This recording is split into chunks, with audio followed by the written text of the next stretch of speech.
ஒரு simple chicken குழம்பு எப்படி பண்ணுறதுன்னு சொல்லி பார்க்கலாம்.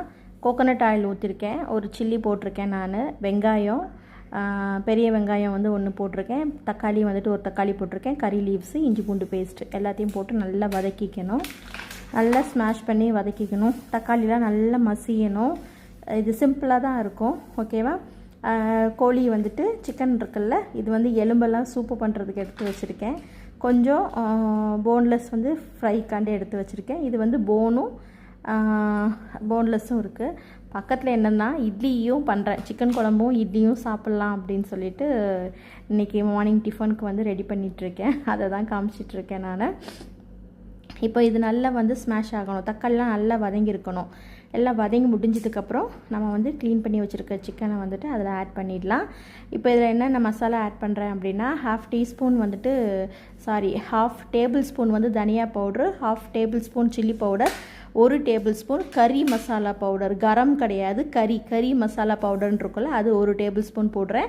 அப்புறம் வந்துட்டு 1/2 டீஸ்பூன் வந்துட்டு மஞ்சத்தூள் போடுறேன். எல்லாத்தையும் ஒன்றா போட்டு நல்லா வந்து மிக்ஸ் பண்ணிக்கோங்க. சால்ட் வந்துட்டு ஒரு டீஸ்பூன் போட்டு மிக்ஸ் பண்ணுங்க. பத்தலைன்னா லாஸ்ட்டாக வந்து போட்டுக்கலாம், சரியா? போட்டுட்டு நல்லா மிக்ஸ் பண்ணிவிட்டு மசாலா எல்லாமே மிக்ஸ் ஆனதுக்கப்புறம் இந்த கப்புக்கு 1 கப் தண்ணி தான் நான் ஊற்றுறேன். ஆல்ரெடி சிக்கன்லேயே வந்து தண்ணி விடும், ஸோ 1 கப் தண்ணி தான் விடுறேன். இது கொஞ்சம் தண்ணி குழம்பு மாதிரி தான், வேறு எதுவுமே அடிஷ்னலாக நம்ம ஆட் பண்ணலை. அப்புறம் நல்லா வந்துட்டு ஒரு 15 நிமிஷம் கொதிக்க விடணும்.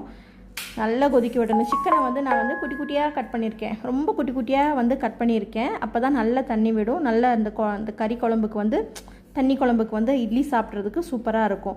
லாஸ்ட்டாக வந்துட்டு கொத்தமல்லி தூவி இறக்கிற வேண்டியதான். ரொம்ப சிம்பிள் டிஷ் தான். காலையில் சுட சுட இட்லிக்கும் நம்ம தோசைக்கும் இந்த மாதிரி செஞ்சு சாப்பிட்டோம் அப்படின்னா பயங்கர டேஸ்ட் இருக்கும்.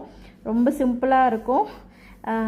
கண்டிப்பாக ட்ரை பண்ணி பாருங்கள். இட்லியும் பக்கத்தில் ரெடியாகிடுச்சு, சிக்கன் குழம்பும் ரெடி ஆகிடுச்சு.